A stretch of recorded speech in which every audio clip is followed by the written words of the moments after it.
I said the reason of shooting Japanese trying to surrender, you work your way up to a bunker or a cave, and your buddy's a hit, and you get up there, and you got him, and he hollers, I quit. Hell, I'd have shot him too. I didn't have an opportunity, but it don't work. But anyway, they didn't do that very often. I hurt my back real bad on Okinawa. How? Well, I was building a bridge. That's I remember that very plainly. We were set up to build this, what they call a Bailey Bridge. It's a steel bridge, and it's a remarkable thing. They put one down here from this World's Fair over Nayland Drive. You put some big, you put two big rollers down, you put it in sections, and you roll. It don't have to be on the other side and in the ravine, and that thing goes out, keep your weight behind you. And it should be used with machinery to put that rotor in, and we had to get tanks into the area. That one-lane bridge would take a Sherman tank. And as soon as we got it built, we got out of there. They greeted us first got in there with a couple of mortars, and then it stopped. But there was a machine gun around. There was a ridge over to our right, and there was a Japanese down there who was shooting out of that ridge. But apparently he did not see us. He was facing the other way. But they had opening on. They dug those into those bluffs, ridges. They fixed it where they could shoot in any direction. And apparently he just didn't know we were there. So we had to watch that as well as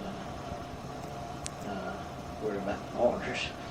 And so I was lifting enough for two people, and there were two guys in the front that were bigger than I was, and I was just stupid. I should have done it, but like I said, we got out of there. And as I think back on it, apparently I crushed the disc, and I had a lot of trouble with it, but I wouldn't turn in because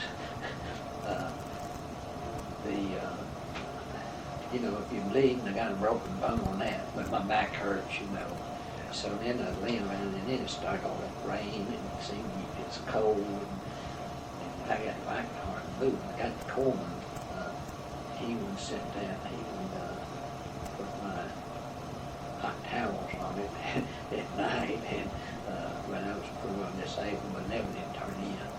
And later on, the doctor told me that when that happened, that's when I got out of the service. I didn't even, Ella was examined by a naval doctor even with the back, because I didn't want to be stuck in a hospital somewhere.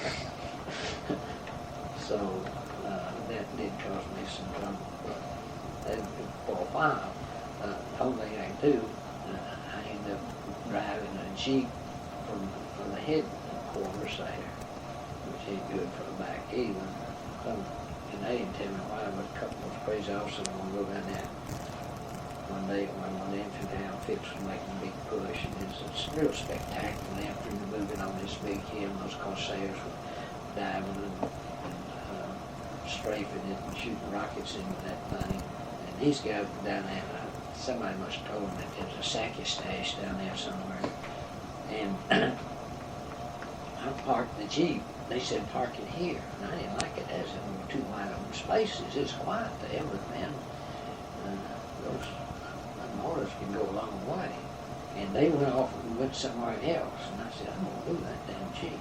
And I moved that thing, and I had to go on. Got that thing about 25 yards, drove from where it was, and I told them the motor hit that very spot, man. Just things like that to make it interesting over there. But, amazing.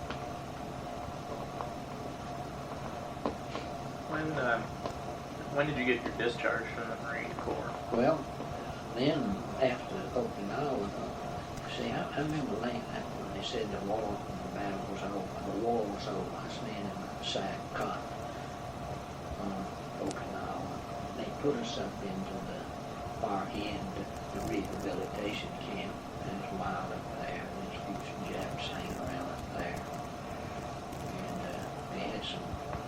leashes with native girls or something too. And them crazy guys, and the war's over. And they would get a G if they stole them. Yeah.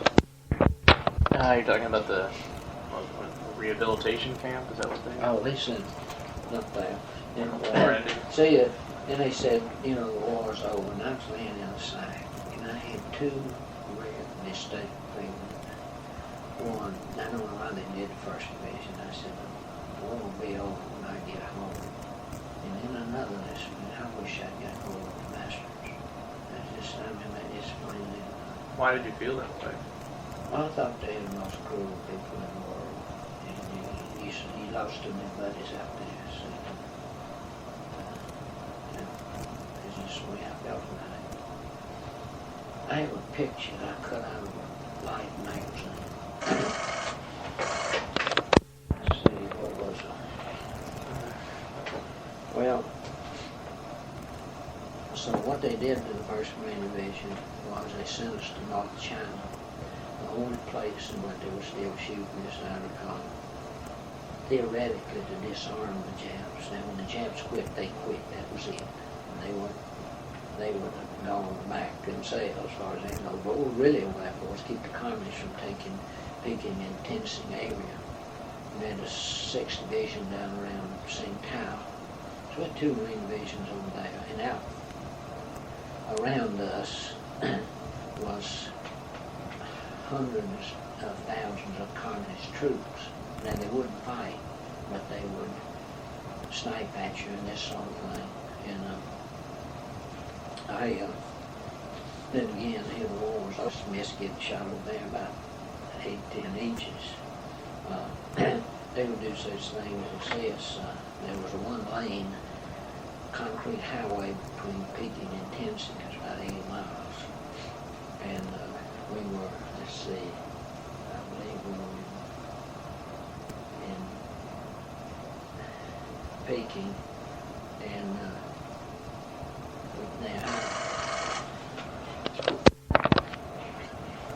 now this hurt me a little, but I didn't join the Marine Corps for rank or rate or anything. But here I had a platoon of combat engineers to lead, and I was doing a PFC's pay. Did you have a sergeant's rank, or did you just? I was acting. We lived in separate quarters. The platoon sergeant, staff sergeant in the Marine Corps is a pretty that's a respected position.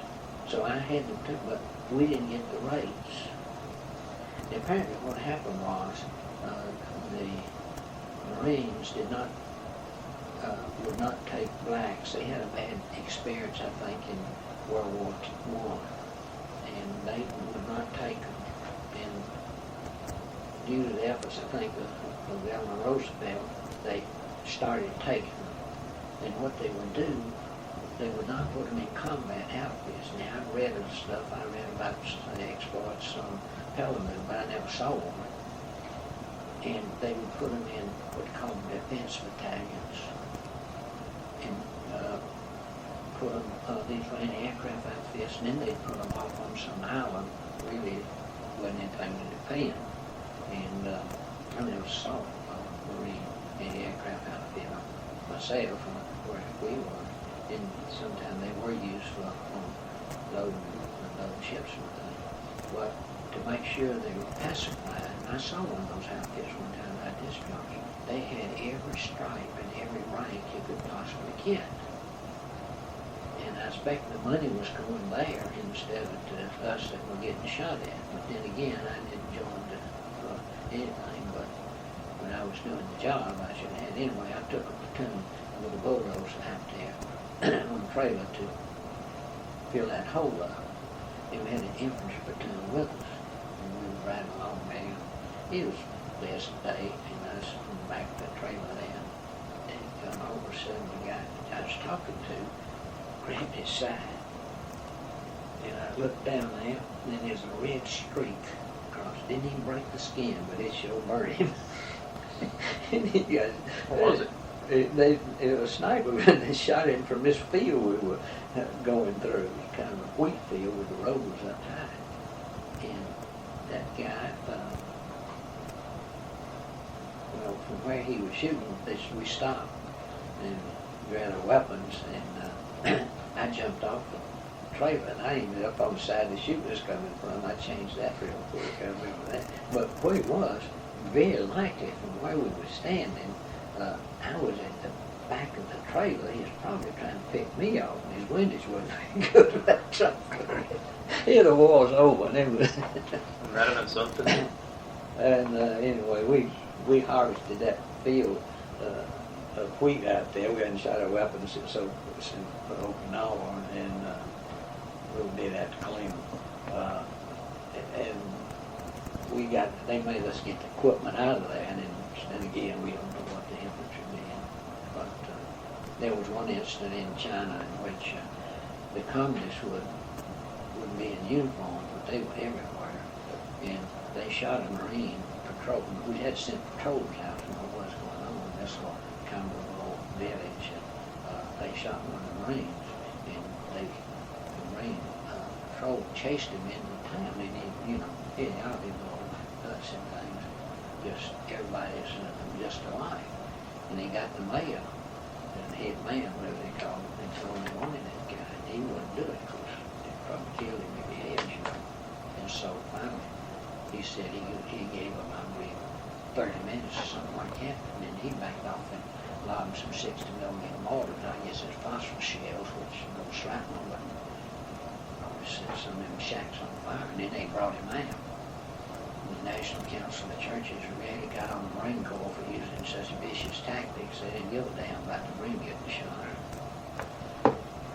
I approved of it. I'll bet you did. Could have been you. Yeah, but China, that was a real experience over there. We would, there were still some Russians around there, and Chinese didn't like them. Of course, they didn't like the Japanese. And the little kids just running in gangs all over. They lived in the streets. Lived in the streets. And we would go into town, they'd follow us around. And somebody that I wouldn't drink, I don't drink it. That crap they were drinking, and some guy just up and died one night after drinking the stuff. And the best restaurants had stick a old Jap pistol, and I'd stick that on my coat and just walk around myself. This isn't a lot like that. But then back on those big restaurants, and there's another beef, sides of beef, they just threw it down on the sidewalk. And of course, I guess they scraped it off a little when they cooked it. But they took the little kids, and they'd have to steal to eat. And the merchants would catch them and start beating them. And the Marines saw that, they'd be telling out the merchant. Maybe you just don't do that. And they'd follow us everywhere. And I remember our money was worth so much, our pride, that we could go in the biggest restaurant they had. $1 American dollar worth maybe 2,000 of those or something like that. And so we'd get these little kids, they follow us around and take them in.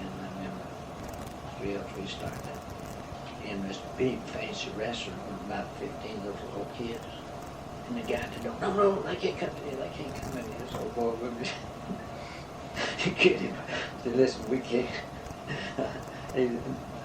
He showed him aside. That was this one star. I got mixed up with another incident, and went to, and we settled down at the table, $2 or $3, and just keep bringing them rice, all they could eat. And I found that chopsticks, what they do with the rice, they get that bowl up and they shove it, scrape it in. Man, they could really, we just feed as far as they could go, And the Chinese, they couldn't get used to that. Didn't have much choice. Could we continue maybe later, or do you have enough? I've got enough. I just want to ask you one more question. I was wondering what you did after the war, how the war affected you for the rest of your life in the past as I 50 said, years? laying on Peleliu, out in that foxhole there, we were getting ready to go back to the hills, and there was a beautiful tropical sunset. It's in the tropics, when the sun goes down, it goes down fast when it starts, and everything gets quiet. I remember you'd hear rattling of that Nambo machine gun, because both sides are digging in for the night. You got to prepare your defenses. And so we digged in. I looked at that and I said, what a beautiful sight. Now, you don't meditate on nature much in a foxhole, but you think you meditate on the one that made it a whole lot. So I said, I'm just thinking, I said, what a contrast, all this killing. I didn't mind what we was doing to them, but I didn't like what they was doing to us. And so I said, no, I prayed the Lord all day, and I didn't stop. I sure would like to get out of this alive now. If you arrange it for me to get out, I'll go back to school and do better. Which he did and I did, but I also said I'll get into something to make this world a better place in which to live, because it seems like there might be a need for some of that. And so, through an unusual series of events, I went back and finished college. I got a master's degree in biology. And I came up here and I was working on physiology. And I got to thinking one day, what am I going to spend my life with? White robe and research lab somewhere, and I don't like studying that much anyway. So I ended up getting into science education, which I have been at it for, the science subjects. But I ended up mostly in the counseling guidance thing. I got fed up with the Mickey Mouse courses and crap, so I never finished it. All I liked was a dissertation. I just couldn't. I did not like the philosophy of the College of Education. Just too much plain crap that I thought going on at the time. But I've been in this job and it's kept me there for 40 years. I get kids off of drugs and alcohol, and I save them, and I get their lives turned around for them.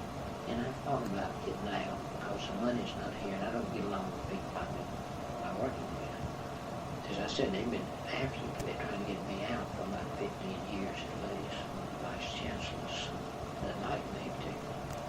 But I dare them to fire me. They won't try it.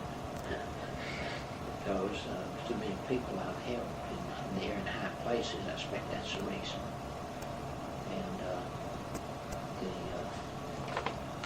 this last semester we had a kid that was going to kill himself because of his drugs and alcohol. With the help of the Lutheran campus minister, who's a certified substance abuse and alcohol counselor, we get those kids off this stuff.